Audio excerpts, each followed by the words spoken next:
When I say stop, don't move. When I say get it, I want all of y'all to hold it now. Bien, bonjour à toutes et à tous, merci aux fameuses de m'accueillir. Le travail social n'est pas souvent mis à l'honneur, donc c'est plutôt sympa et je suis ravi d'être là. Je crois que j'ai prévu un slide un peu long, donc il faut que je m'énerve un peu quand même pour le coup, parce que j'ai pas trop l'habitude de l'exercice. Donc, je suis allé un peu vite. Voilà. Donc, pour démarrer, j'avais envie de vous coller en fait cette définition de la santé sexuelle. Bon, vous n'êtes pas obligé de la lire jusqu'au bout, hein, elle est assez longue. Mais moi, je m'en sers beaucoup dans les animations, parce que vous le savez toutes et tous, le travail social et surtout l'éducation à la vie affective et sexuelle est souvent très très critiqué. On a beaucoup d'ennemis évidemment, et c'est souvent résumé à ils vont apprendre aux enfants de 4 ans à se masturber et aux jeunes filles à refuser la maternité. Alors bien sûr que c'est possible, mais simplement on leur indique que ça peut être un choix potentiel et c'est pas une obligation. Donc du coup, moi ce que j'aime beaucoup dans cette définition, c'est l'approche positive et respectueuse, sans contrainte, discrimination ou violence. Je trouve que d'entrée de jeu, ça permet de poser un peu les choses. Et en général, les jeunes sont très réceptifs à ça et disent tout de suite, il y a effectivement 3 catégories de personnes qui sont discriminées dans la santé sexuelle. C'est bien évidemment les femmes, donc la moitié de la population de cette planète quand même, il ne faut pas l'oublier. Les personnes à orientation homosexuelle, les personnes homosexuelles bien sûr, sur l'orientation sexuelle, et puis les minorités de genre. Donc ça c'est très clair pour eux. Et curieusement, les choses ne bougent pas. Du coup, notre boulot à nous, c'est de travailler là-dessus. Et effectivement, on se rend compte que la sexualité, c'est pas que du cul, puisque c'est bien évidemment influencé par les facteurs biologiques, psychologiques, socio-économiques, culturels, éthiques, juridiques, historiques, religieux et spirituels. Le juridique, ça serait bien de le rappeler un peu, surtout en ce moment, avec entre autres sur fond d'affaires Barbarin et de la pédophilie qui malheureusement fait des dégâts. Donc du coup, dans nos animes, on essaie d'être le plus inclusif possible pour visibiliser tout le monde, identifier et surtout valoriser tout le monde. Et ça, je crois que c'est important. Pendant très longtemps, on a fait des animations très hétérocentrées et on a oublié pas mal de gens, quoi. Donc moi, je démarre toujours par ça, la licorne du genre. Donc la licorne du genre, ça permet, alors c'est là en général où Ludovine de la Recherche qui est dans la salle se lève en disant « Ah, des théoriciens du genre » et elle s'évanouit. Mais là, pour l'instant, elle n'est pas là, visiblement, donc c'est cool. Et donc l'identité de genre, bien évidemment, ça permet effectivement aux jeunes qui se disent non-binaires, qui se sentent non-binaires, qui sont fluides, qui n'ont pas envie d'être catalogués en homme ou femme, en garçon ou fille, d'exister. Donc moi je démarre toujours un petit peu là-dessus. Ça permet de montrer que on n'est pas uniquement dans une binarité et qu'on peut effectivement... et ça permet aussi bien évidemment d'aborder la question des personnes transgenres, puisque si on est en adéquation avec son assignation, son sexe d'assignation à la naissance, donc décidé d'un point de vue effectivement du droit, du juridique, hein, puis aussi biologique, à ce moment-là, on est une personne cis, sinon on peut être effectivement une personne trans. Et là, je trouve que c'est intéressant de l'aborder du point de vue du vécu, de l'émotion, du ressenti. En général, les jeunes le comprennent plus facilement, leur dire qu'effectivement, je peux être en adéquation dans mon corps, me sentir bien et me dire, voilà, j'ai un sexe de garçon et je me sens un garçon. Ou alors, pour d'autres, c'est un petit peu plus, c'est différent, c'est un petit peu plus compliqué à vivre, surtout à l'adolescence, et qu'on peut très bien ne pas se sentir à l'aise effectivement dans son corps et avoir envie d'une transition. Donc ça permet d'ouvrir un petit peu les choses. Et moi, ce que j'aime bien aussi, c'est travailler sur l'expression du genre, parce que là, pour le coup, on est pile dedans. C'est-à-dire qu'on s'en rencontre systématiquement. C'est-à-dire que quand une fille vient sur le territoire du masculin, on va dire très clairement que c'est un bonhomme, un garçon manqué, nous on disait à l'époque. Aujourd'hui, les jeunes disent plutôt bonhomme. Et si un mec, par contre, va sur le territoire du féminin, s'aventure sur le territoire du féminin, quand je parle de territoire, c'est en fonction des normes de société, bien sûr, on va très clairement lui signifier qu'il est homosexuel, qu'il est gay. Donc on a vraiment une différence par rapport à ça. Alors c'est intéressant de prendre des exemples avec eux, hein, parce que je prends l'exemple du foot par exemple. Quand moi j'étais gamin, si une fille joue au foot, alors ça remonte à pas mal, mais si une fille joue au foot, on lui disait effectivement que c'était un garçon manqué. Aujourd'hui c'est plus le cas. Donc ça prouve que les choses peuvent évoluer.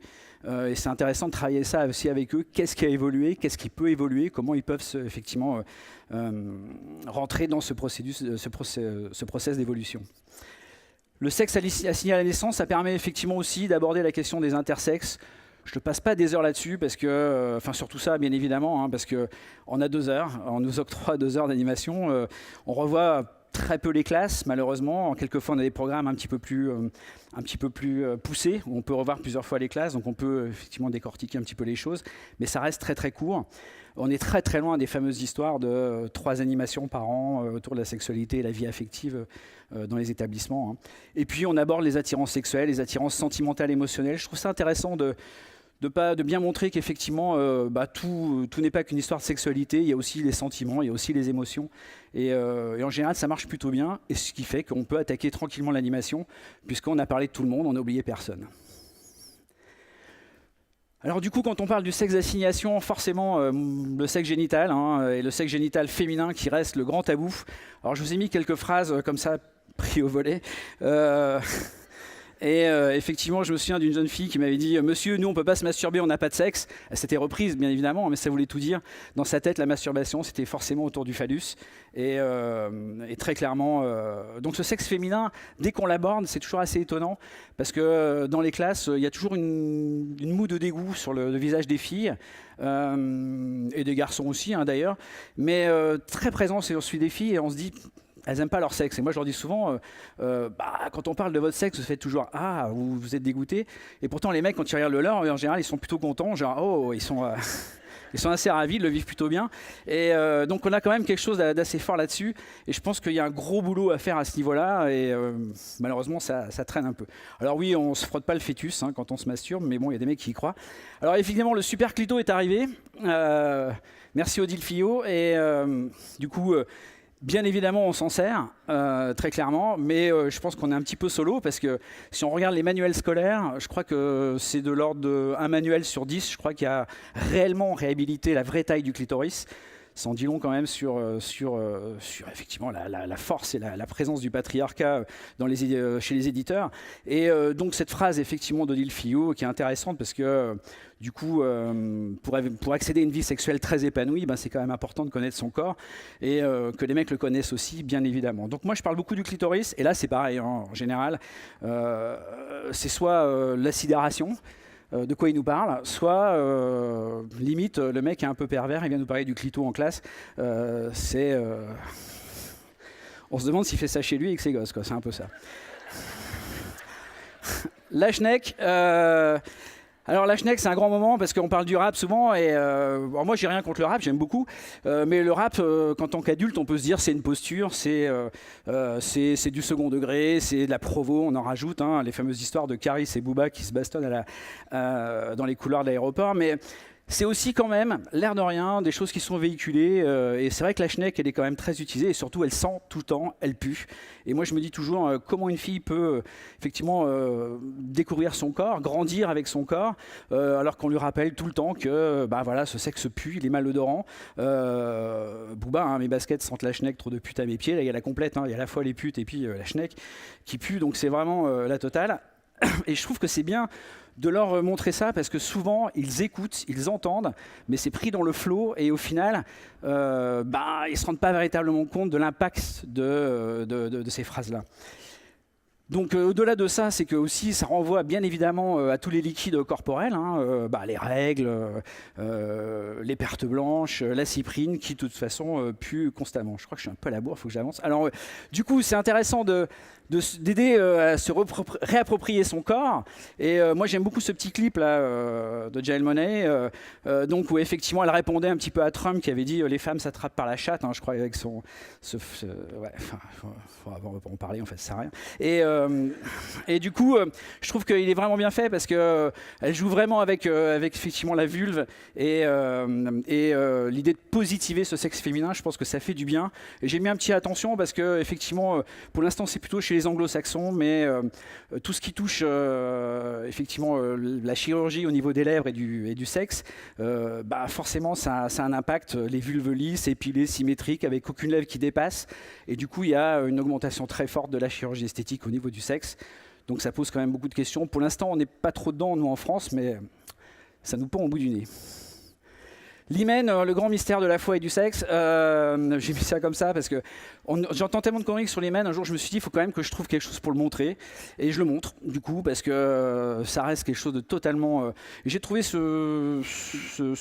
un site, effectivement, ces différents hymens pour montrer qu'on peut être toutes différentes, hein, forcément. Alors, les types me parlent de poches de sang qui explosent, les filles, des fois, de voiles, de parois fermées, de trucs chelous qui s'étirent. Ça donne pas vraiment envie d'avoir des rapports sexuels, tout ça. Surtout la première fois, déjà que c'est pas facile. Et il y a toujours ce truc qu'on se traîne depuis très longtemps, la virginité qui est vérifiable pour les filles et pas pour les mecs. Alors j'ai entendu tout un tas de trucs, hein, du genre la fille qui marche les jambes un peu écartées, c'est que forcément elle a eu des rapports sexuels, celle qui s'assoit de telle manière, c'est qu'elle l'a fait, enfin, etc.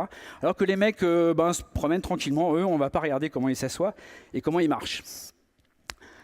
La mère et la putain, on est toujours là-dedans et c'est pour ça que je voulais quand même le noter parce que effectivement les jeunes filles sont toujours coincées entre effectivement celles qui l'ont fait et celles qui vont être des bonnes mères par la suite puisqu'elles ne l'auront pas fait ou elles le feront simplement avec leur mari pour avoir des enfants. On reste encore dans une sexualité au niveau de effectivement du je vais passer. Voilà. Distinguer l'inné de l'acquis. Donc, distinguer l'inné de l'acquis afin de déconstruire les stéréotypes, ça c'est important. Moi, je travaille beaucoup sur les stéréotypes parce qu'effectivement, c'est à partir des stéréotypes que naissent les vulnérabilités. Et quand chacun s'inscrit dans son rôle, on va voir un petit peu comment, forcément, ça joue.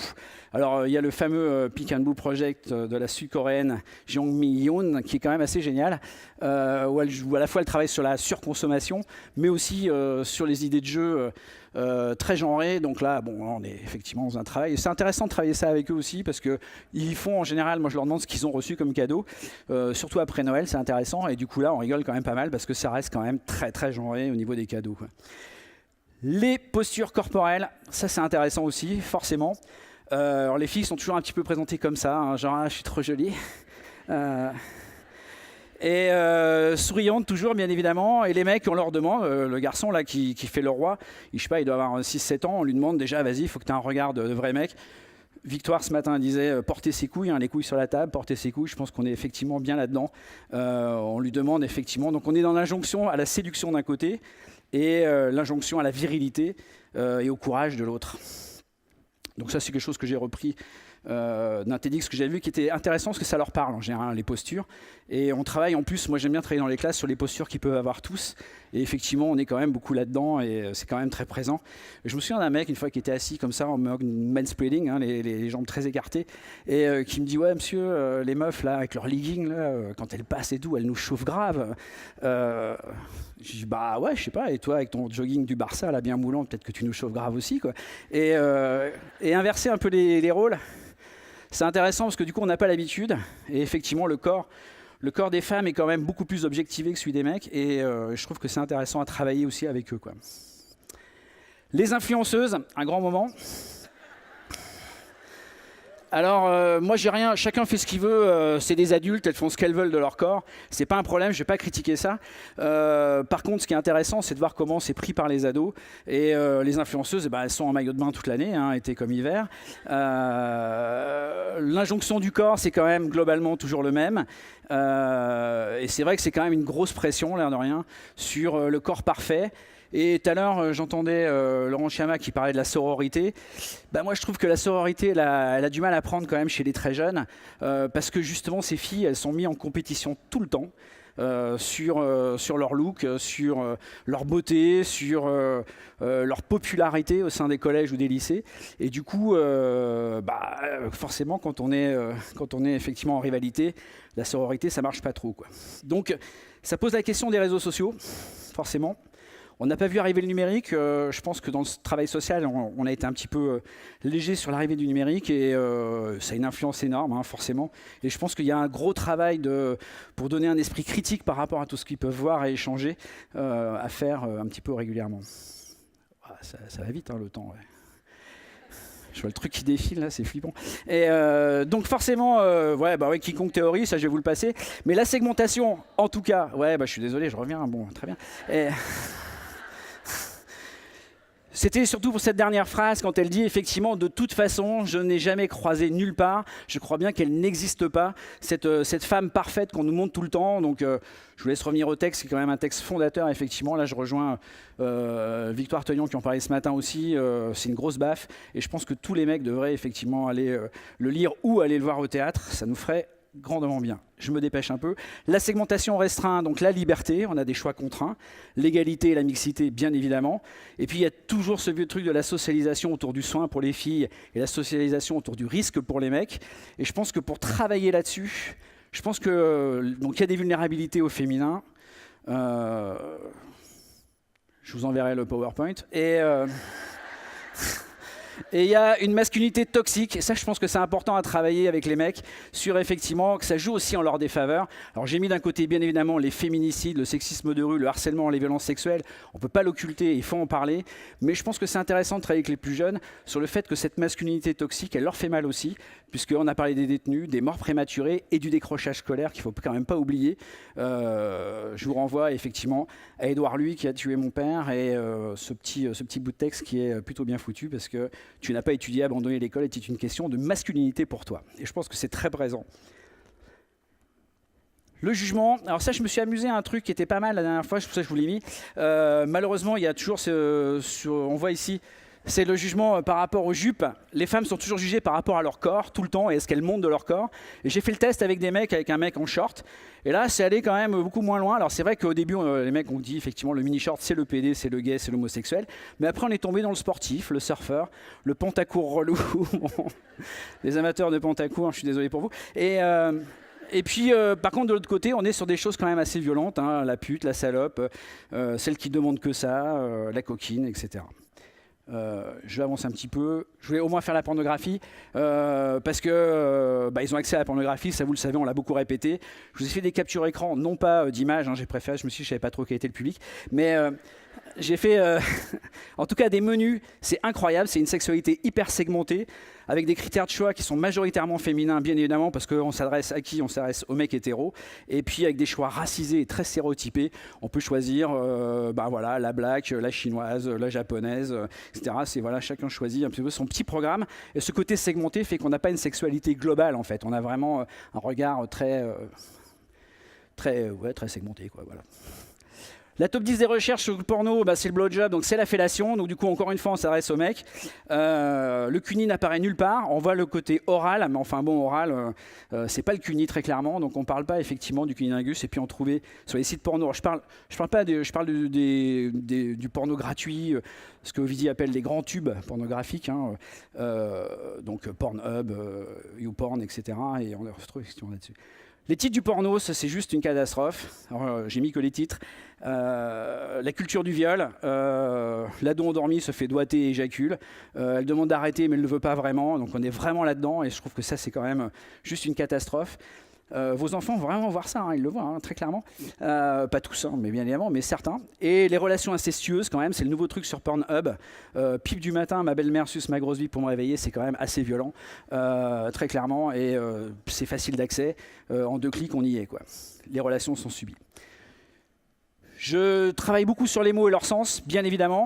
C'est vrai qu'on ne sait pas toujours ce que ça veut dire. Hein. La meuf, elle fait crari, qu'elle s'est fait bouille, mais c'est du mytho. Mais en même temps, c'est intéressant à travailler. Et c'est pas mal de leur dire qu'ils ne crachent pas, puisqu'ils sont pas nés parce que leur père a craché dans maman. Leurs parents ont fait l'amour, et du coup, ils sont nés, effectivement. Et que les mots, l'air de rien, même si l'argot, c'est important chez les jeunes, je pense que c'est intéressant aussi de travailler sur les mots, leur impact, leur valeur, et de passer un petit peu du temps là-dessus. Bon, ça, je vous le passe. Le plaisir dans tout ça, moi, je travaille sur la règle des 3 C pour bien évidemment connaître ses désirs, ses limites, communiquer, échanger et s'assurer du consentement. Ça, je pense que c'est de toute façon hyper important, même si le mot consentement, il est quand même très juridique et je préfère parler de désir partagé ou d'envie partagée. Et je voudrais juste terminer quand même là-dessus parce que en ce moment, le gros truc, c'est quand même le chatbot et les applications. Moi, je suis désolé, je pense qu'il faut qu'on arrive à garder ces espaces de débat, de discussion avec les jeunes qui passaient énormément de temps sur leur téléphone. Et là où ça aurait pu être complémentaire, on ne sait jamais, c'est des gens qui programment des chatbots dans la salle, mais Moi, je pense que malheureusement, nos bailleurs aujourd'hui ont plutôt envie d'aller sur du chatbot parce que ça coûte moins cher que d'envoyer des rigolos comme nous sur le terrain. Et du coup, je pense qu'on va perdre ces espaces-là. Et moi, ça me pose vraiment question parce que je pense qu'ils ont besoin de ça et que si on veut déconstruire réellement le masculin et travailler sur la relation, on a besoin de débat et de relations. Voilà. Je pense que j'ai été pas mal. Merci. Merci beaucoup.